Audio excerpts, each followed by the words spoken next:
பிள்ளையானுக்காக நாடாளுமன்றத்தில் கவலை தெரிவித்த அர்ச்சுனா எம்பி.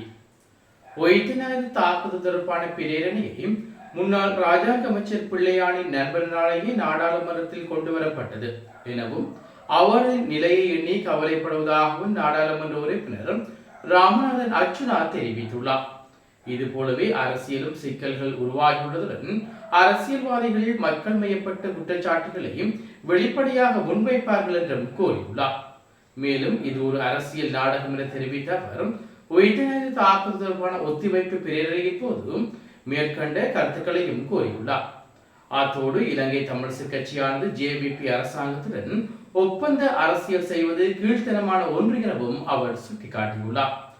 மேலும் இந்த நாடாளுமன்றத்தில் தமிழ் எம்பிக்களின் கருத்துக்களை கேட்டு வாக்களித்தால் தமிழினம் தொடர்ந்தும் அழிவடையும் என்றும் அவர் மேலும் தெரிவித்துள்ளார்.